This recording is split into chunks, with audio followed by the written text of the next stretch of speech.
Corona পরিস্থিতি স্বাভাবিক হওয়ায় গুড়িয়া খাড়া হওয়ার স্বপ্ন দেখছিল সিলেটের ট্যুরিজম সেক্টরের ব্যবসায়ী হলে ট্যুরিস্ট হলর লাগে নানান আয়োজন করছিল তারা গেছে রোজার ঈদের ছুটিত বাক্কা ট্যুরিস্টও আইসলা সিলেট কিন্তু ঈদের ছুটিত সিলেটের আসল জায়গা জাফলং ও ঢাকা থেকে ফাঁকানিত আওয়া এক পরিবারের লগে ট্যুর লওয়া লইয়া এক খারাপ ঘটনা ঘটছিল।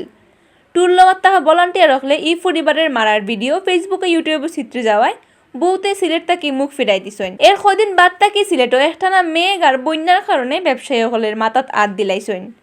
করোনার কারণে গেছে 2 বছর ক্ষতি ফুসানির যে স্বপ্ন দেখছিল তারা জাফলংয়ের ঘটনা আর বন্যার কারণে একটা ভাঙ্গি গেছে, যে কারণে চলতি সিজনও সিলেটের ট্যুরিজম সেক্টরও কয়েকশো কোটি টাকার ক্ষতি হয়েছে করে কইরা তারা। করোনার কারণে প্রায় 2 বছর সিলেটের ট্যুরিজম সেক্টর আছিল জিমাইল, ট্যুরিস্ট না থাকায় বোধ হোটেলও লটকাইলাছিল তালা। পরিস্থিতি স্বাভাবিক হওয়ায় আর গুড়াগুড়িত নিষেধ না থাকায় গেছে রোজার ঈদেও সিলেটের ট্যুরিস্ট হলের লাইন লাগি গেছিল। লাখের উপরে ট্যুরিস্ট আইসলা সিলেটের ট্যুরিস্ট স্পট হল ফাঁকানিত। এই সময় সিলেটের হোটেল হলো রুম পাওয়া কষ্ট আছিল, গাড়ি ঘোড়া আর রেস্টুরেন্টের ব্যবসাও আছিল খুব বালা। ট্যুরিস্ট স্পট হলোর খান্দা খাসার আর নানান জাতের ব্যবসাও বালা চলছিল। সকলটা মিলাইয়া ঈদের ছুটিত বালাও খাটছে। কিন্তু এর মাঝে মে মাসের 5 তারিখ জাফলং ঢাকা থেকে ফাঁকানিতেও এক ট্যুরিস্ট পরিবারের লগে এক খারাপ ঘটনা ঘটে। উপজেলার প্রশাসনের পক্ষে ট্যুর আদায় করার তাহা ভলান্টিয়ার রখলে খতা খাটাহাটি লইয়া ও পরিবারের মানুষে মারধর করেন। এই ঘটনার ভিডিও ফেসবুকে ভাইরাল হওয়ায় ফাঁকানিতে বহুত ট্যুরিস্ট কম চক্কর দিয়া সিলেট থেকে গেছেন গিয়ে।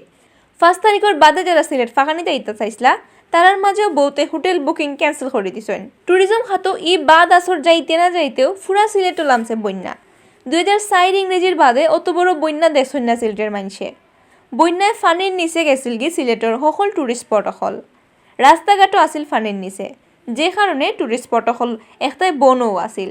সিলেটও আসলা না কোনো ট্যুরিস্ট, যে কারণে সিলেটের ট্যুরিস্ট সেক্টরের লগর হোটেল, গাড়ি ভাড়া, রেস্টুরেন্ট ও তার ব্যবসা খুব লসও পড়ছে।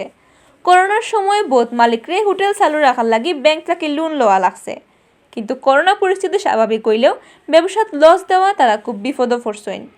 ব্যবসা চালু রাখার লাগি বেতন, মেনটেন্স, গ্যাস, কারেন্ট বিল দেওয়া ওতাত গিয়া চৌকো আন্দার দেখরা তারা। এই ব্যাপারে Sylhet hotel, motel and guest house owners অ্যাসোসিয়েশনের সভাপতি আর Sylhet chamber of commerce and ইন্ডাস্ট্রির আগর সভাপতি এটিএম শোয়েবে হয়েছেন করোনার বাদে রোজার ঈদের সময় তাকে সিলেটের ট্যুরিজম বিজনেস পাকা সাঙ্গা হয়েছিল।